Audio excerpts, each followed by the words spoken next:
Level up loading. Fight feelings, face facts.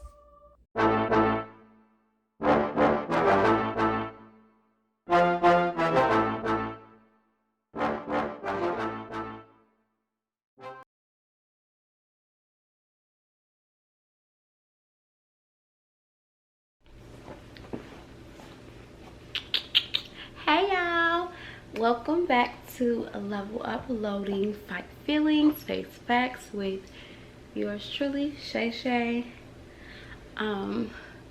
It is Sunday, the June 12th, and I'm just kind of, let me make sure I say 2022. I am actually in here enjoying my lovely Sunday. After I make this video, I'm gonna go in here and start on my dinner for one. That's my biggest flex right now, guys. Like, dinner for one right now is my biggest flex. Grocery shopping for one is my biggest flex.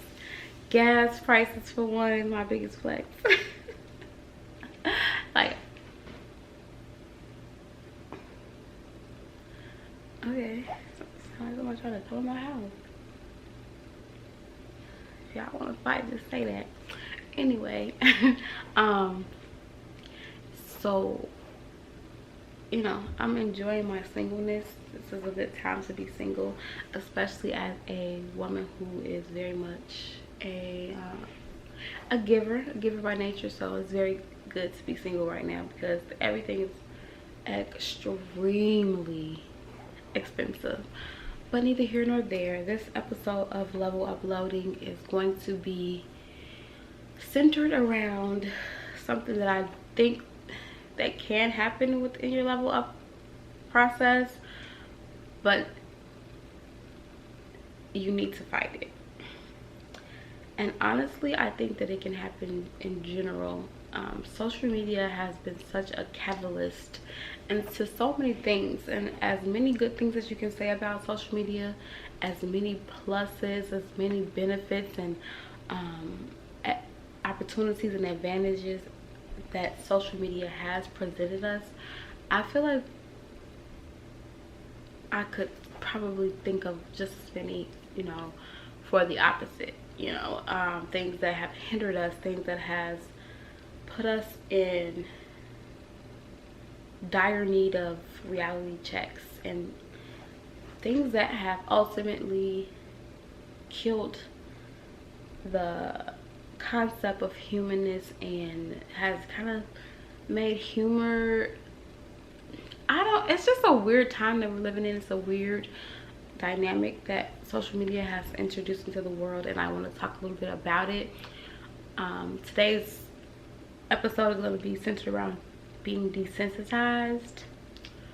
And come on, Shay, you got this. The word desensitized, I cannot say that word. I can, but it'd be a struggle. Desensitization. Desensitization. It's like too much. Like, that's too many syllables, too many quick syllables. Whoever made that word up, they wildin'. Desensitization. Anyway, being desensitized, that's what we're gonna be saying, because I can say desensitized, I just can't say, I don't know, it's weird. But anywho, you know, I have been noticing in my level up that, of course, you know, I push a lot of self-care, self-awareness, self-ishness. I don't want to say selfishness, because selfishness has such a bad connotation, but for me, I think that I push, you know, putting yourself first. I think that it's going to be a very big part of leveling up. And I mean, you can disagree, you can agree, I'm fine with all perspectives, but until you really start to prioritize yourself and stop making yourself a martyr, start letting people walk all over you, you're probably not gonna level up until you do that. And so, you know, there is a lot that kind of goes into that, where you're worried about yourself and putting yourself on this level of, hey, I am important, and everything else that comes with it is under me, but right now I have to take care of my star player. So that's kind of like one of the main functions of my podcast, and I hope no one is receiving that in a negative way, because it's not supposed to be. It's definitely not intended in a negative way. It's not to say that you're not supposed to care about other people. It's not to say that you shouldn't be there and show up for other people. It's just saying that you have to stop trying to be everything to everybody, and you have to make sure you're taking care of yourself. So back on the subject, is us being so selfish sometimes, and I use the word selfish very loosely because I don't mean it in the sense of like being stingy or being super self-centered. You could be self-involved, but I don't think self-centered. I mean, yes, we are main characters, but like we are all main characters, you know what I mean? Like I don't know, I don't want the word selfish because of the connotation that comes with it. I don't want that to kind of you know, take away from what my message is. But because of our selfishness, in a sense, I think that the world has kind of gotten to this place where it's lacking empathy, it's lacking compassion, it's lacking normal innate social skills. I assume they're innate. I don't know if they're innate. I'm not a psychologist, guys, so please never ever quote me on anything, you know, scientifically. This is all based off of my experiences and the things that I have dealt with and how I think and I understand and know that there's more than one way to do and be and, you know, whatever. But I'm no psychologist, so I want to make sure that I'm very transparent and very clear about that. But I think that society has the social media and memes and gifs and gifs. I said gifs, but for whatever reason I just said gifs. So, but I'm pretty sure it's Jiffy. So I'm gonna say gifs, and that's what we're gonna go with it. And if you don't know what I'm talking about GIF. So whatever you choose to call it, do you, boo, do you. But for me, I'm gonna call it gifs because I think it's jiffy, like in a jiffy, low key, you know what I mean, like play on words. Anywho, the culture of humor that social media has, you know, exacerbated and made such a huge thing, I feel as though it has kind of desensitized people to the point of where they don't have any scruples, they don't have any morality, they don't have any empathy. All they are looking for is a cheap laugh, a retweet, a post share, you know, and the clout and notoriety that comes with being a person who has cleverly come up with something for the masses to enjoy. Now, I enjoy myself a good meme. I have a very weird kind of sense of humor as well, but I just there is a level to this. Like, some stuff I feel like is off limits, and I know that is not the case for everybody. Everybody doesn't feel that way. We live in a culture that is known for the too soon jokes, you know what I mean? Like, for an example, just in case you don't know what a too soon joke is, like someone passes away, like Michael Jackson. This is just an example. I think I saw, like, when Michael Jackson passed away, I saw people like making memes and like he memes and he needs help, but like weird, like that's supposed to be funny, and to me it's like, you know, this is a human life, you know, this is a person, you know, this is someone's family, you know that people all around the world love this man, and the first thing that you can do about the first thing that you think about is to make a joke out of his passing. Like, what? And like, even with the rappers and their punchlines and stuff, like, it's some punchlines out here, and I won't quote them, but they're intense, and it's like, I get it. I'm all here for a good metaphor. Love wordplay, okay? Love the cleverness, the wittiness. I love all of it, but some of it is like, sheesh, like insensitive I get shock value, I get, you know, getting a buzz going from being salacious, but I don't know. I digress. But to see people so, like, for example, I have a couple examples. I have the Kevin Samuels thing. Like, people were like, yeah, well, I guess black women, you know, it's just so funny to me how, and when I say funny, I don't really mean funny, how people are not only laughing, but, you know, baiting and making jokes and memes and gifs about a man who, whether you agree with him or not, he has passed. And I mean, he's not Hitler, you know what I mean? Like, he's not like doing, I don't know. But I don't want to compare or even say that, you know, I would want someone to rejoice about anybody being dead. I think that that's very insensitive, and the karma and the vibrations attached to that are so low. But like,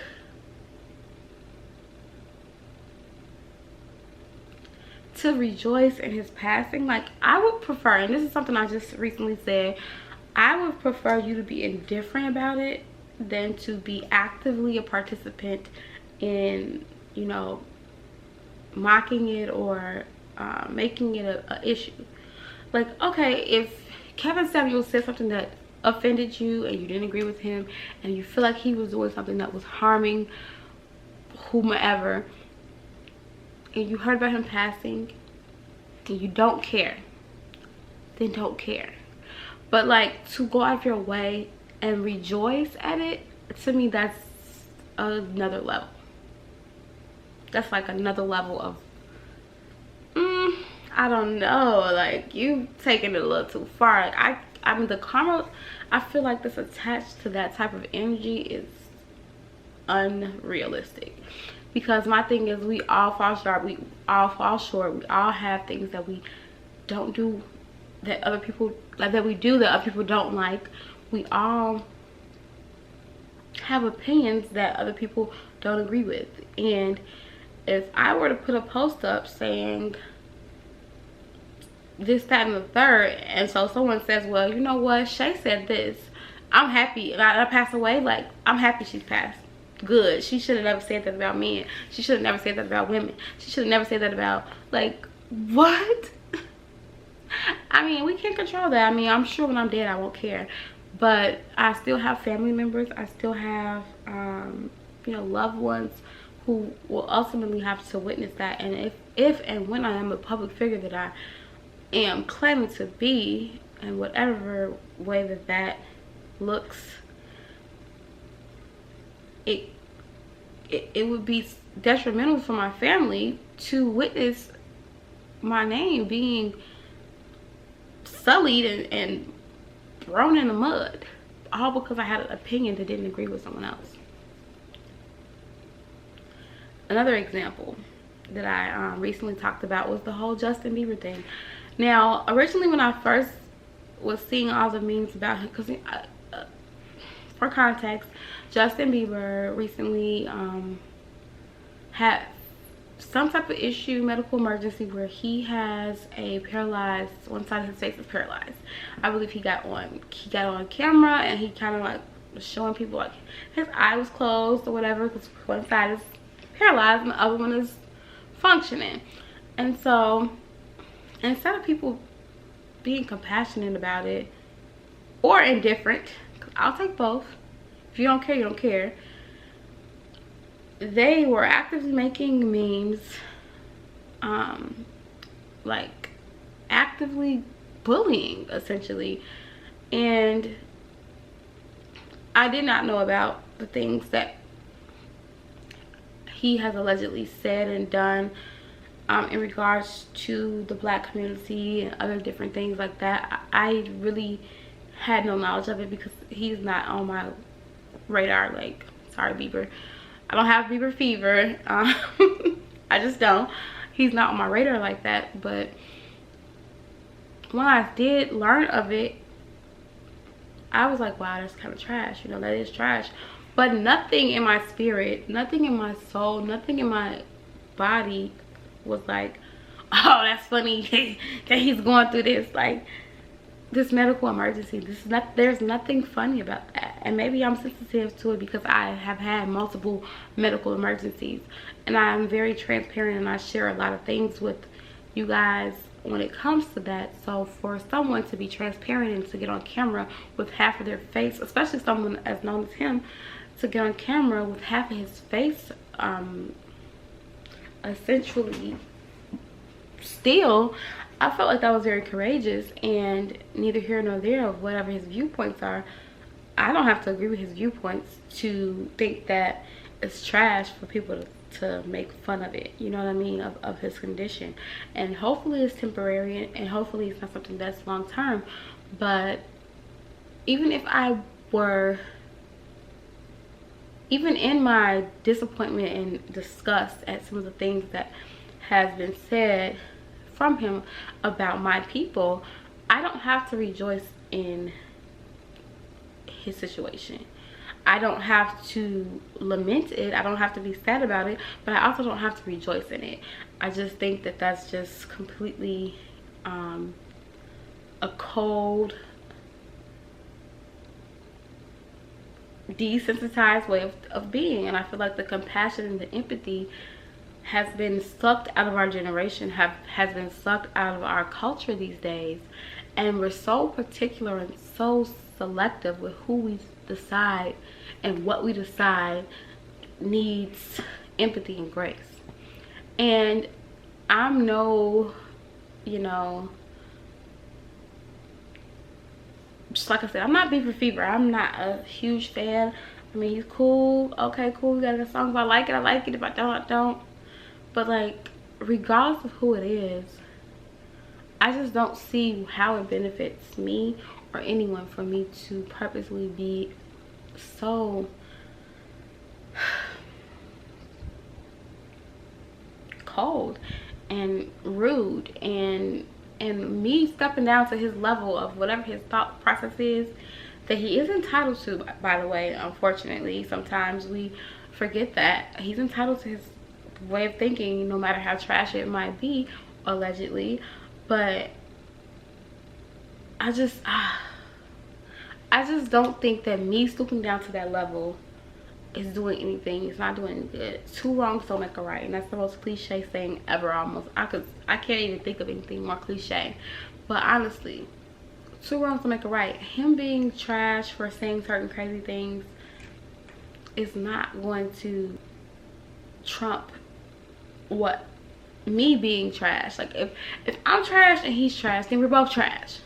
But if he's trash and I'm just neutral, then he's just trash. You know what I'm saying? So it's like, I don't know why society has put this huge emphasis on being trash together, in a sense.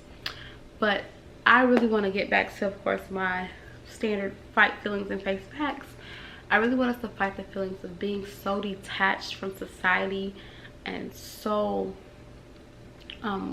clout driven and so laugh reaction driven and so retweet driven that we really just forget that these are humans, that these are people's loved ones, and that things are not this is not for play. This is not a fairy tale. This is not a movie. This is real life, and some stuff I feel like should be off limits.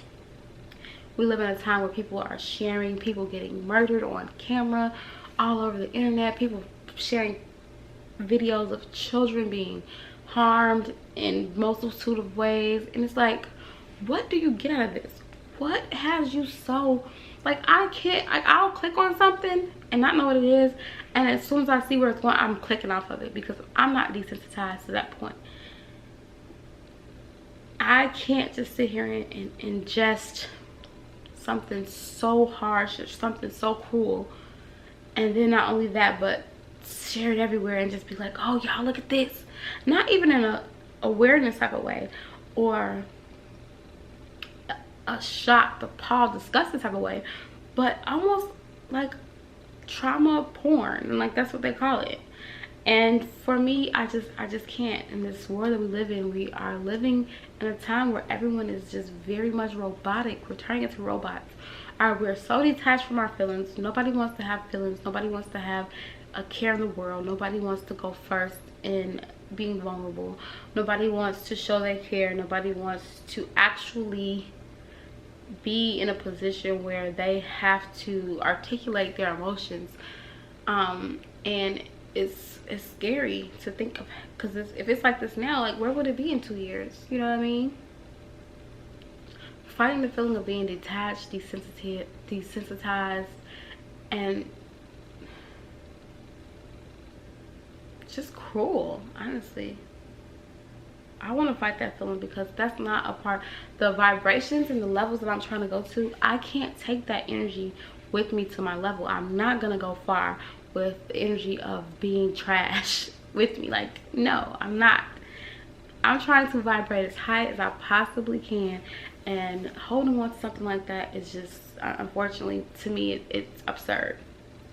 I would like us to face the facts that whether we are in agreement with someone or not, that does not give us the right to laugh, rejoice. I'm not Joyce, girl. My curls popping. I'm sorry. Anyway. Just because we don't agree with something that they're saying, it does not give us permission to wish ill on them, to, you know, not, it just doesn't give us permission to be cruel, and it doesn't give us permission to not have any empathy. And you don't have to have empathy, but you don't have to be cruel. You don't have to be completely detached from any type of compassion that you are supposed to have as a human. I don't have to agree with you to not want to see you get hit by a train. I don't have to agree with you to not want to see you murdered and slain. I don't have to agree with you in order to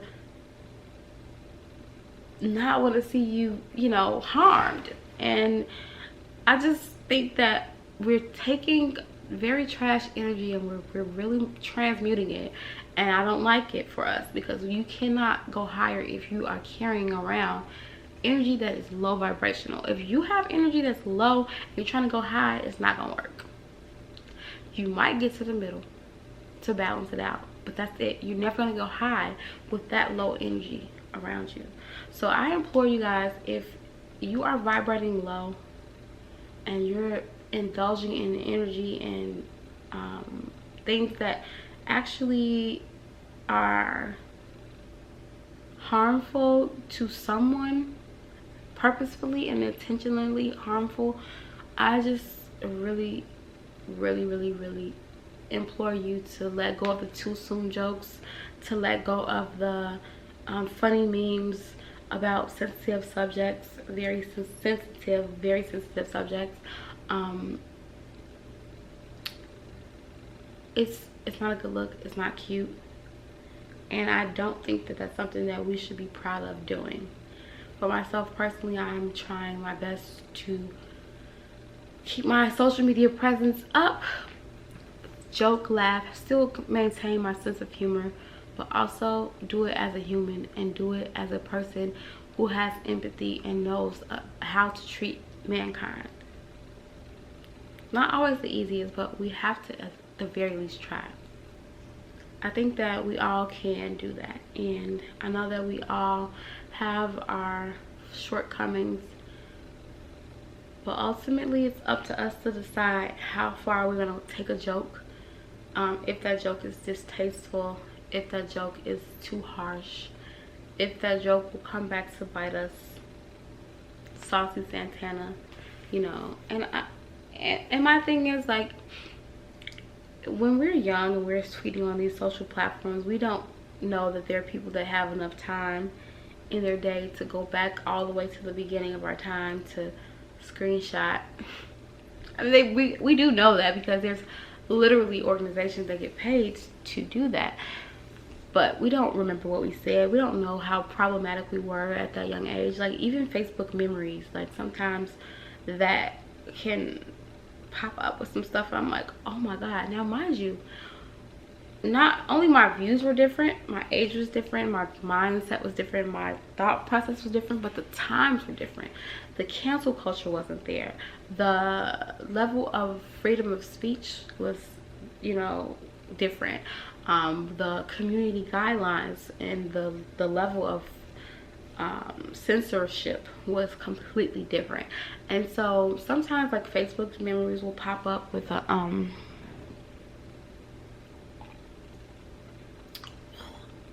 let's give it nasty. Sometimes Facebook memories will pop up with like some stuff, and I will read it and I'm like, bro. Now mind you, I knew what I meant by it. I knew what I was, if I really can recollect, I can probably remember what was happening to make me say these things. Whatever joke it was a much less sensitive time, a much less, you know, cancel culture type of, you know, scenario back in those days. And I've been on Facebook since 2006. You know, when you had to have a college ID to even get on there. So it's like I've been on there for longer than I haven't. Half of my life, honestly, like literally 17 years. Almost 17 years of my life has been spent on Facebook. I'm 34. So I'm pretty sure I've done a lot of changing in that time. I know that I have. So sometimes I see some things on there that pop up and I'm like, whoa, and I'll delete it because I know that I'm gonna, you know, I'm going to be in a position one day where I will be a example, and I know that there will be people paid to go through my old messages and my old this and my old that to try to find some slander or some type of storyline. And you know, with the Saucy Santana thing and how he was talking and discussing Blue Ivy's hair and Blue Ivy in general, and how people tried to cancel him for something that he said so long ago, probably before he even had any sense, any type of media training, any type of whatever. Not to give him an excuse, not to give myself an excuse, but it's just like the amount of growth that happens within, sometimes for me, even a couple months, yet alone a couple years, yet alone a decade, yet alone 17 years. The amount of growth that occurs in that time is ridiculous. And so for people to try to cancel you and hold you to the standard of who you were as a teenager or a very young adult, it seems absurd to me, you know. But neither here nor there. I just implore us all to get back in touch and live and be in the now, and don't let yourself turn into this robotic, unemotional, unempathetic psychopath, because eventually that's what you're going to turn into. You're going to be a sociopath or a psychopath or both, and we have enough of those in society as it is. We have enough narcissists, we got enough of that stuff. Like, we are trying to be well balanced, we're trying to break cycles, we're trying to be trailblazers for this next generation, and we can't do that if we are literally robots sitting here numb to everything. I had somebody post something the other day, and they were just like, they posted, and this was so sad, it touched me. They posted a picture of four different people who had passed within the last month. They were all young people. They all were people who passed from violence of some sort. And like the tone of the post, of course I don't know what happened behind the scenes, but the tone of the post was just so detached. And it was like, 4 people that are close to you. And this was like, I want to say like close people, if I'm not mistaken. Like, this is not like, oh, somebody I went to high school with. Not to say that that doesn't still hurt, but like, this was like people that they talked to. The tone of the post was very like, it's to the point where everybody I know is starting to die. Everybody I know is getting taken from me. So I guess it is what it is. What? Like, what? Like, huh? How is that the response that we're going to give to the world about the people who we love passing? Now, of course, you can't do anything about it. What's done is done, but like, it is what it is. No, that's just, to me, that's sad and that's scary, and I hope I never get to that place. It's hard sometimes because we do see and we are hit with so many things, you know, all the time, but I pray I never get to that place where people who I love and care about are passing and I'm just like, well, that's life. Mind you, it is life, and it's a cycle and the circle of life, but just to be so lackadaisical and indifferent about it, I don't know what type of defense mechanism that is, but that's extreme. That's extreme for me. I couldn't imagine. And I handle things a lot differently from people, and I do know that part, so I have grace when it comes to them, you know, having their feelings. But I just want us to fight the feeling of being robots. I want us to attach ourselves and not be detached. I want us to attach ourselves to reality and the things that's going on. And no matter how many people you see harmed, hurt, murdered, wrongfully imprisoned, I want us to get upset every time. We need to stop being so used to seeing trash things that trash things no longer affect us. I'm gonna tell you right now, because if something a real pop up on my timeline, I'm gonna cry, because I feel strongly about things, and this is something that I've always felt strongly about, but I've recently been able to let go of the need to hold it in. I don't need to hold it in. I am attached to the betterment of this world, which is one of the reasons why I have this podcast, because I think that it's going to do some good to somebody. And when I'm long gone off this earth and YouTube and Google and Amazon has taken over this world, somebody's going to go to archives and find my videos, and they're going to get something, because the one thing I know, the more things change, the more they stay the same. And it might be flying cars, it might be electronic food, it might be a number of different things, but I promise you, the more things change, the more they stay the more things change, the more they stay the same. The more things change, the more they stay the same. And with that being true, I know somebody will come back, robots, jets and status and all, and they will be able to get something from my words. And that is what I rest my peace on, and that is what keeps me going. So with that said, guys, I thank you so much for listening. I hope you got something from this episode. Please like, share, comment, subscribe. Definitely follow me on social medias. Hit the thumbs up on this video for my YouTube listeners, and for my Anchor people. Can y'all answer my polls? Y'all don't never answer my polls. I ain't gonna say never, but a lot of times y'all don't. Or my questions that I put on there. I don't know how y'all listening, so I guess because Anchor, you know, distributes to everybody, so you could be listening on places that don't have the question present. But neither here nor there. I really want you guys, I want to interact more with you guys, and anything you can do to assist in that would be great. And on that note, I will talk to you later. Bye.